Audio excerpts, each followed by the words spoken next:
si la première, on est censé être du côté des victimes, mais... Non, pas des victimes. Comment ça, des victimes? Et si les victimes étaient les oppresseurs? Voilà, c'est ça, c'était ça ma question. Non, on est censé... Voilà, Les c'est opprimés, juste. disons. Au lieu de victime, c'est opprimé. C'est pour ça.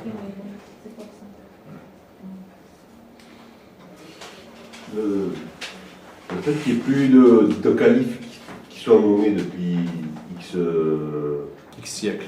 X siècles, Un siècle, depuis 1924. ça démontre cette absence de gouvernance, ce manque de gouvernance. Pas forcément. L'absence de la bonne gouvernance, ça date de très longtemps.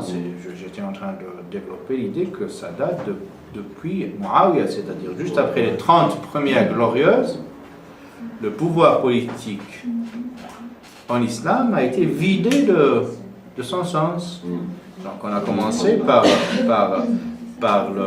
l'éloigner de la bonne gouvernance. Depuis Muawiyah déjà, lorsqu'il dit « Je suis le premier des rois », donc il institue la royauté. Il change la vocation du pouvoir en islam. Et il instaure, du coup, une dynastie, sa dynastie, la dynastie des Omeyyades. Voilà. Donc la dépravation a commencé pas du siècle passé, avec la chute du calife ottoman. Ça a commencé depuis Muawiyah. Vous dites qu'en fin de compte, la bonne gouvernance, donc comment on accède au pouvoir, comment les dirigeants accèdent au pouvoir, il y a 6 façons d'accéder au pouvoir. 6 façons, et en fin de compte, il n'y en a qu'une qui est valable, c'est la première, mais ça veut dire quoi? Ça veut dire que dans la jurisprudence, aujourd'hui, un musulman qui s'intéresserait aux moyens d'accéder aux gouvernants, comment ils peuvent accéder au pouvoir, c'est-à-dire qu'aujourd'hui, c'est reconnu les 6 moyens d'accéder, dont les 5 qui sont complètement... c'est acté. C'est légal. Je n'ai pas compris. Ah, je me suis mal exprimé. Vous avez dit qu'il y a quelqu'un, je ne me souviens plus du nom. Le Bout, Cheikh Mohammed Saïd Ramadan, le Bout, une sommité spirituelle, et il a produit, il a commis des livres en matière de spiritualité inégalables. Entre autres, je vous le dis, peut-être ça a été traduit. 4 tomes de commentaires des maximes, des sentences spirituelles de Ibn Ata'illah al-Sikandari. 4 tomes, et c'est traduit. Hein. C'est une œuvre monumentale, machallah. Mais comme à tout chevalier, il a ses trébuchements. Lui, il a eu son trébuchement, mais pas des moindres. Voilà. Il s'est rendu coupable de relayer cet obscurantisme constitutionnel qui a duré des siècles et des siècles.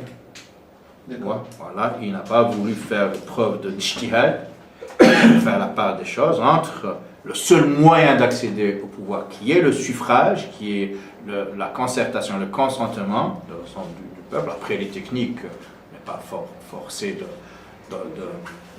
passer aux urnes. À l'époque des premiers califes, il n'y avait pas d'urne, mais comme la société était tribale, on passait par les chefs de tribus pour prospecter le consensus de leur tribu. Voilà, on convoquait des chefs, une sorte de députés, de représentants de leur tribu, voilà, et pour décider de la chose publique, du chef, des stratégies, des programmes et tout ça. Mais on passait par le peuple. Et quand bien même on commençait par les représentants, on finissait systématiquement à la mosquée pour entériner, valider, n'est-ce pas, quasiment par voie référendaire, le choix de ses représentants. Il faut passer par la mosquée.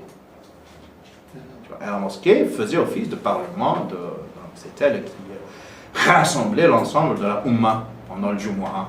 D'accord, ça c'est la manière islamique. Islamique, d'accord. Mais les savants, la question que je pose, c'est que les savants de l'islam, est-ce que les 5 autres manières d'accéder, ils les ont officialisées? Exactement, mais c'est ça que j'étais en train de dire. C'est ça le... Donc, au lieu de considérer que les 5 autres matières étaient des exactions, des hétéropraxies, des pratiques déviationnistes par rapport à la norme, par rapport à l'orthodoxie, non?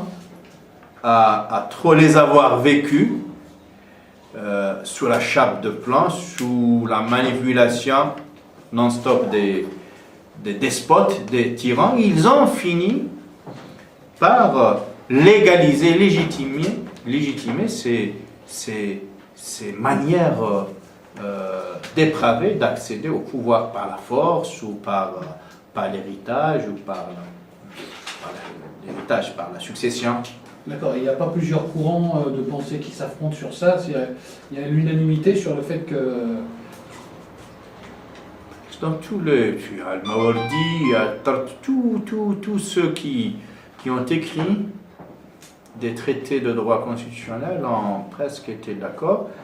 On peut les comprendre, ça peut s'expliquer, mais jamais on a le droit de justifier leur production. Tu vois, on peut expliquer par le fait que toutes les révolutions, toutes les rébellions, toutes les fois que des musulmans, des chefs, des ulama ont essayé de casser le tyran, ça a induit la Oumma à un fratricide, à une guerre civile. Et donc, à trop avoir vu cette scène de désolation, ils ont préféré avoir un tyran comme gouverneur et lui créer des contrepoids sociaux, n'est-ce pas, pour essayer de faire sans lui, hein, et le laisser sévir. Voilà. Parce que on a fini par nourrir cette conviction, cette certitude que s'insurger contre le pouvoir ne mène à rien sinon à une fitna, à une discorde, à une guerre civile. Voilà. 1, 2, 10, 14, 100, 1000 fois, on a fini par abdiquer, par capituler, n'est-ce pas, et transformer ce qui est de fait, de facto, en droit, en juris. Ce qui est de facto, on l'a transformé de juris. Et donc, au lieu de souffrir d'une hétéropraxie, on a fini par souffrir d'une hétérodoxie, en lieu et place de l'orthodoxie. Voilà.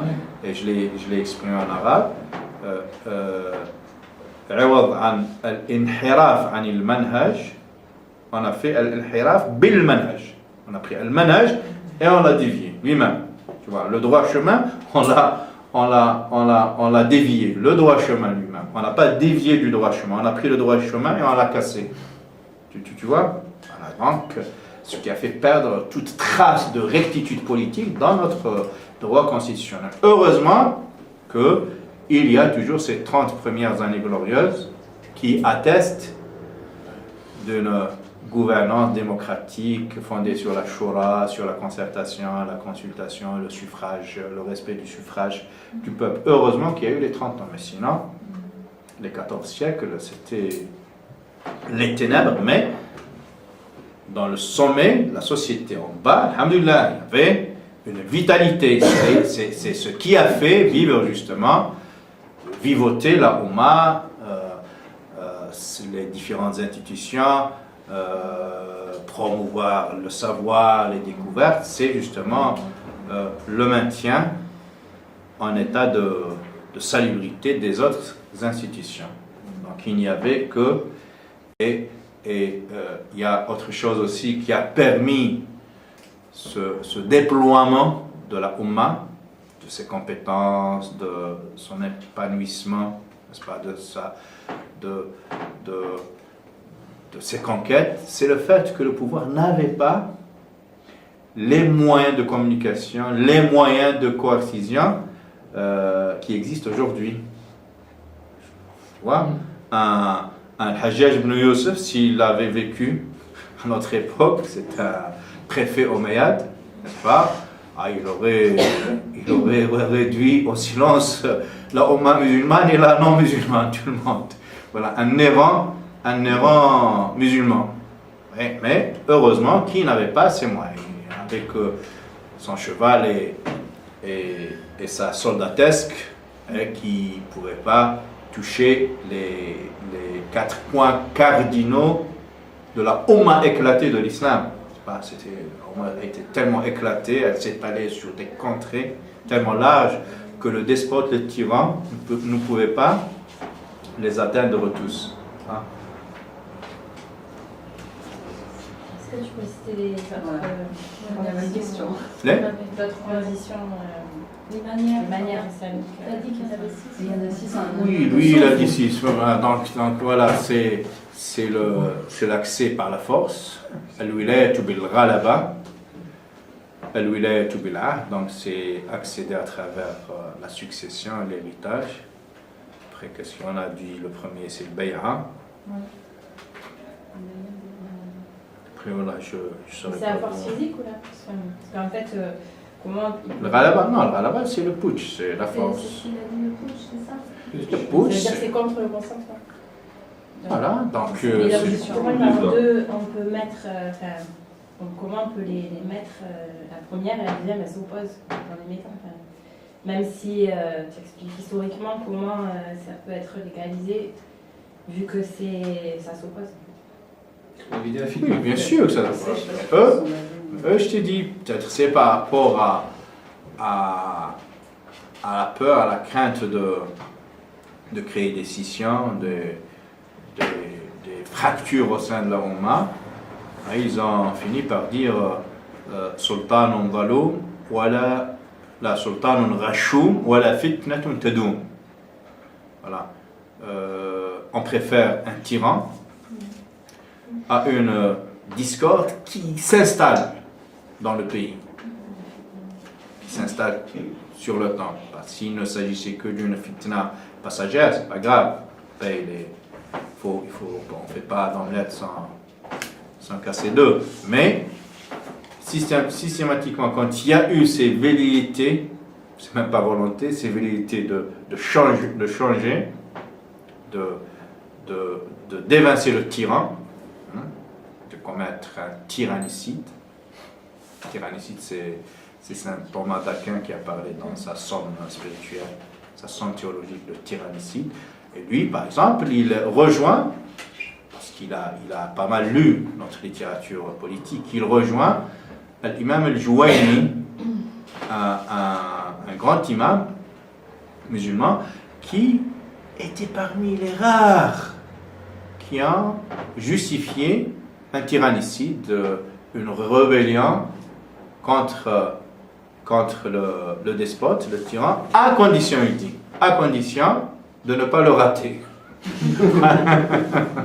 Si on le rate, on va l'encourager à davantage de mesures liberticides, d'étouffement du peuple, d'exaction, d'injustice, n'est-ce pas? Voilà. Donc, ou bien le faire avec efficacité, être presque sûr d'en découdre avec lui, de l'évincer, de l'éradiquer, ou si on a le moindre doute, pas la peine d'oser, de s'aventurer sur ce chemin hautement dangereux, pas pour les putschistes, s'il ne s'agissait que d'eux, c'est le prix à payer, c'est pas grave. Hein. Mais c'est le déchaînement, la colère du tyran qui risque de toucher les innocents, le peuple, et de perdre le minimum de liberté qu'il y a, de les perdre.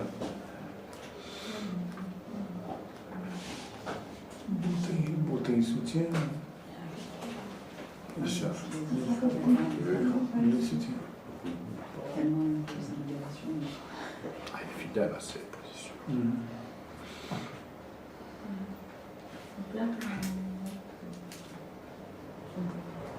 De toute façon, c'est des manières, c'est pas qu'islamique, ces manières d'accéder au pouvoir. Justement, il y en a qu'une qui est islamique. J'essaie, j'ai pas compris la question. Non, Question non, ou mais, commentaire? Non, parce que c'est comme disait Carole, mais t'en as donné que deux. Trois, pas deux. Mais ça pose un problème quand même, parce que si les musulmans eux-mêmes, donc, ils préfèrent laisser un tyran en place pour éviter la fitna, et même si ça dessert les intérêts de l'islam, et que de l'autre côté l'Occident se contente de ces tyrans, et également intérêt à ce que ces tyrans restent en place, comment voulez-vous que les sociétés musulmanes évoluent? C'est impossible. Donc ça me paraît... éviter la fitna, c'est une bonne chose, mais en même temps, sur le moyen et long terme, les sociétés musulmanes vont dans le mur. Comme si les gouverneurs gèrent bien le pays. Non, mais ils ne gèrent pas bien. Donc, mais on s'en contente. Mais si, on le sait qu'ils ne gèrent pas bien. Parce qu'on dit, même s'ils sont des tyrans, il vaut mieux les laisser en place. Donc, même s'ils desservent leur propre peuple. C'est ça où ils sont tous d'accord sur ça. Ils peuvent développer le pays économiquement, mais rester sur place politiquement. C'est tout. Non, mais ils peuvent être des tyrans. Moi, je suis pour concrètement, je suis pour le fait que le peuple soit maîtrisé par le patron. Je suis pour ça. Non, mais... Même si c'est un tyran qui... C'est pas un tyran, c'est un tyran. Il essaie parce que les gens ils sont immatures pour exercer la démocratie. Et lui met des centaines de millions pour ses proches. Ils sont obligés de... Mais il faut qu'ils soient honnêtes envers le peuple pour pouvoir développer le pays. C'est ce qu'ils disent au Maroc. Qu'ils laissent le roi. La thèse de l'Hassanim, elle est largement partagée, pas par les peuples, par les rois, par les despotes, les tyrans et les masses ignorantes. Qui sont majoritaires. Excuse-moi. Non mais ce n'est qu'une vision d'esprit, parce que théoriquement ça se tient. Il se dit, moi je me rappelle, après la révolution 1789, vers 1792, il y a eu un grand politicien homme de lettres qui a commis une lettre, voilà, anonyme, de 60 pages à peu près, pour demander, parce qu'il craignait Robespierre et les révolutionnaires qui exécutaient toute l'intelligentsia française à l'époque. Il disait,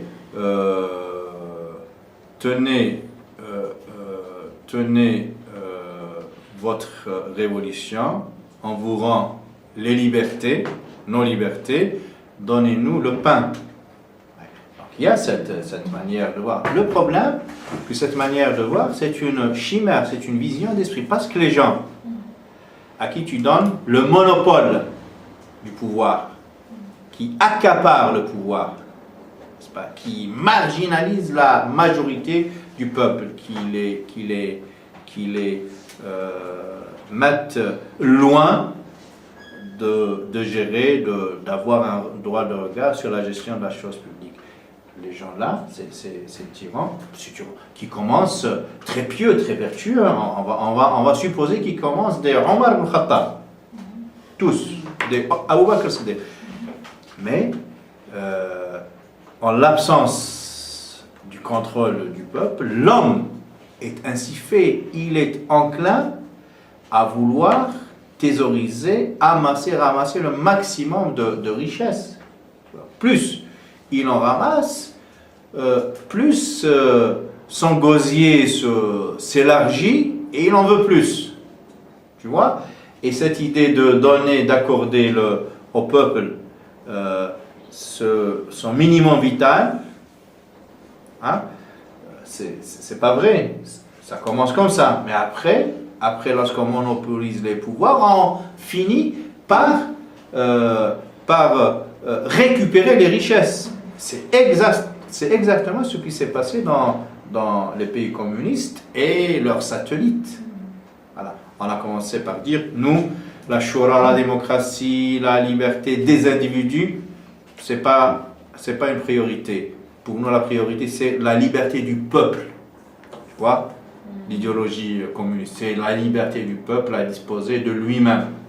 Mais en intra, les individus, on s'en fout. L'essentiel, c'est que tout un chacun fasse le maximum d'efforts, produise le maximum de travail, d'efforts, après, ne recevoir que à hauteur de ses besoins. Mathématiquement, ça se tient. Après, vous verrez que nos richesses dépasseront celles des démocrates, des pays démocrates, de très loin. Parce que chacun, il est au maximum de ses efforts, mais après, il ne consomme qu'à hauteur de ses besoins.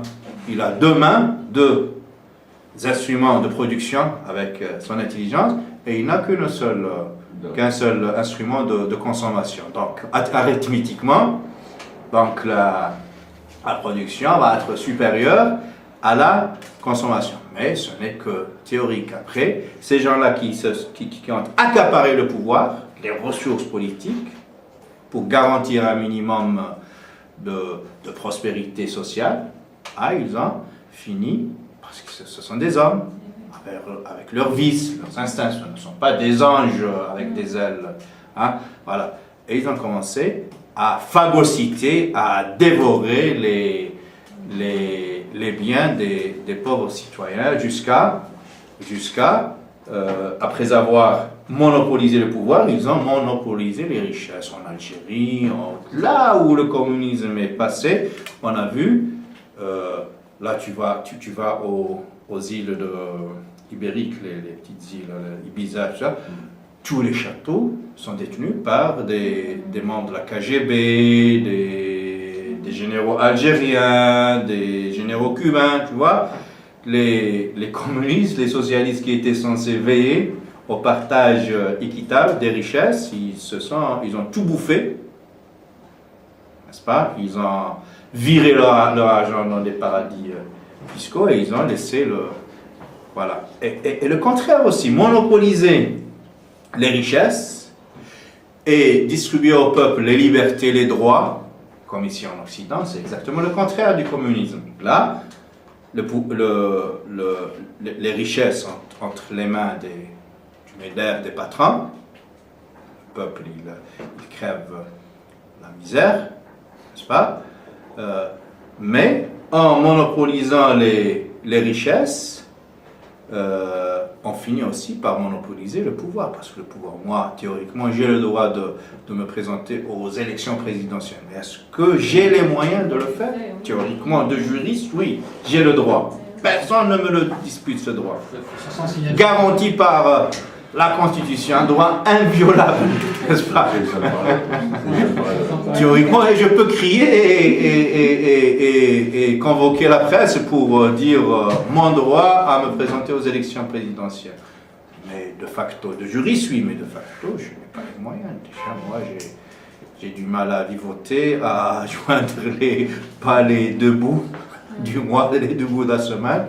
De là à penser à diriger la France ou Marseille, c'est loin de mes priorités. Vous voyez, donc, les deux systèmes, les deux monopoles, ceux qui monopolisent les richesses matérielles et donnent des libertés, finiront par récupérer ces libertés, n'est-ce pas? Et ceux qui détiennent le pouvoir, Zahma, en partageant les richesses, ils finiront aussi par récupérer les richesses. Et l'islam, justement, moi, j'ai toujours dit que le propre d'une bonne gouvernance islamique, c'est ce partage des deux ressources, les richesses, il faut les partager, même avec la force. Donc il y a des seuils de propriété à ne pas dépasser. Donc quand on dépasse un seuil, il faut, dans l'argent, il n'y a pas que le zakat, il faut que les ratios d'impôts aillent dans le sens de la recrudescence des richesses, n'est-ce pas, pour essayer de minimiser les fossés, pas supprimer les fossés, mais les minimiser au maximum, n'est-ce pas? Voilà. Et le pouvoir aussi, il faut faire en sorte que le pouvoir soit sur le mode de la concertation, c'est-à-dire partagé entre les citoyens de la cité.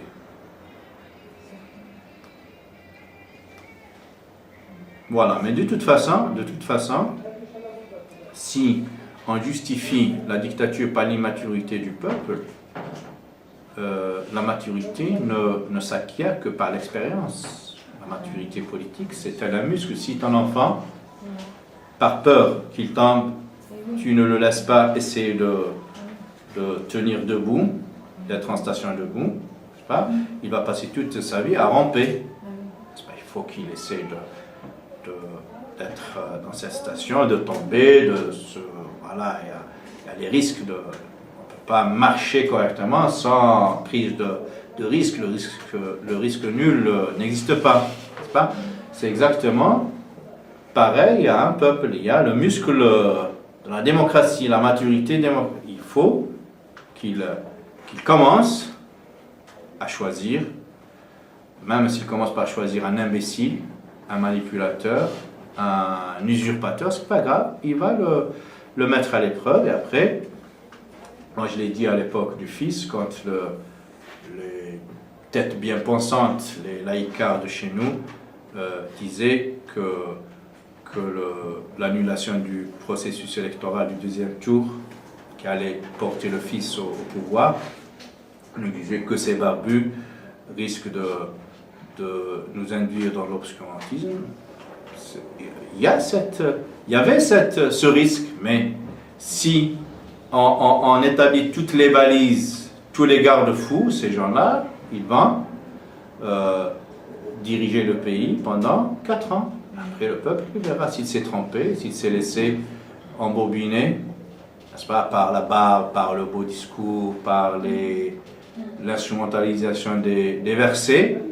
Au bout de 4 ans, il va s'apercevoir que leur politique est naze, elle n'est pas efficace, n'est-ce pas? Et aux prochaines élections, il les exclura, n'est-ce pas? Voilà. Il y aura certes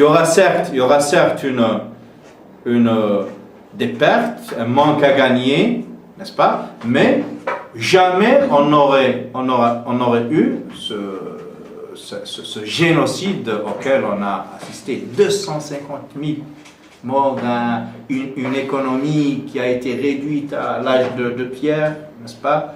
Combien même on a presque 300 milliards de dollars de réserves.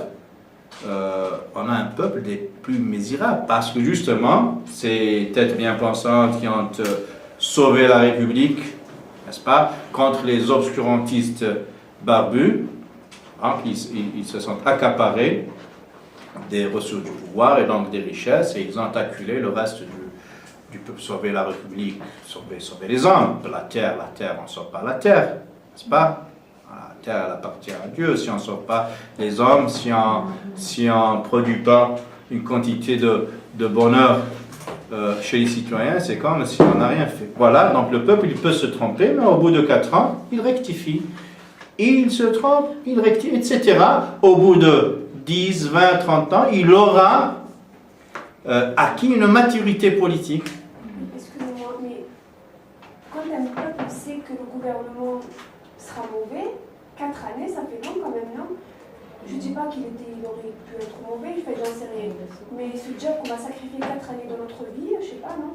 Mais là, on a sacrifié 20 ans. Oui, mais ils ne savaient pas qu'ils allaient être... Voilà, on a sacrifié 20 ans et on ne sait pas, on ne voit toujours pas le bout du tunnel. Ouais, donc moi, je préfère 4 ans à 20 ans. Si je ne compte que 20 ans. Voilà. Et 4 ans, c'est le peuple qui a choisi. On ne va pas être plus royaliste que le roi. voyez, donc là par exemple, on voit chez nos voisins tunisiens, ils ont fait un choix, ils ont porté une majorité islamiste au pouvoir. Il y a des problèmes, mais alhamdoulilah, ils n'ont pas eu Aujourd'hui, j'ai entendu qu'ils organisent des élections présidentielles pour 2013. Donc on voit une progression, d'où certaines lentes, mais au moins dépourvues du génocide tel que les Algériens l'ont vécu. Voilà, donc. Mais de toute façon, l'immaturité du peuple, si on ne lui permet pas de s'impliquer dans la gestion de la chose publique, dans le choix de ses représentants, il ne va jamais mûrir.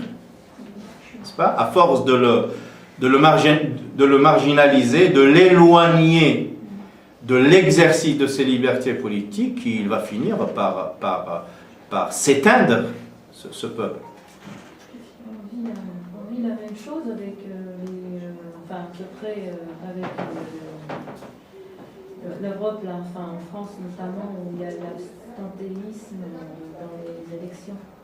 Le vote, même si on donne les élections, les gens, ils sont découragés. Bien sûr, parce qu'une démocratie n'est pas réductible aux échéances électorales. Entre l'échéance et l'échéance, il y a toute une vie.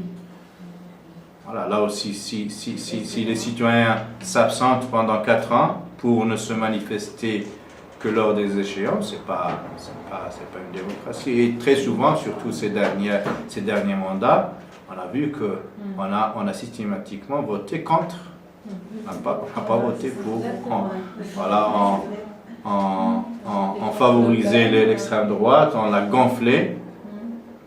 On l'a enflé jusqu'aux échéances pour nous dire attention, si vous ne nous choisissez pas, c'est eux qui vont passer. Et nous, on a systématiquement voté contre l'extrême droite. Et là, on vit le côté pervers de la...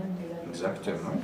Parce que, encore une fois, une démocratie, parce que moi, je ne dis pas que la démocratie islamique, c'est le vote.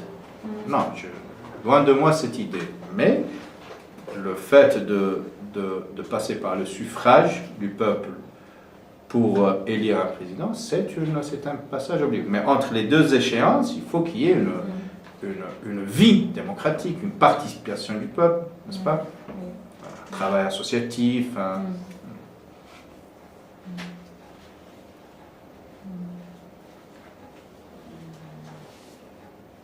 toute façon, on arrive aux limites, j'ai l'impression qu'on arrive aux limites, même dans les pays, l'Amérique, je ne sais pas si tu as vu, là, le reportage, le finance noire, il disait que de toute façon, même en changeant de président, c'était pas lui qui gouvernait, mais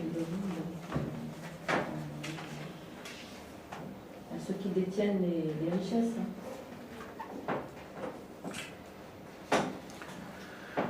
Barakallahu fikoum.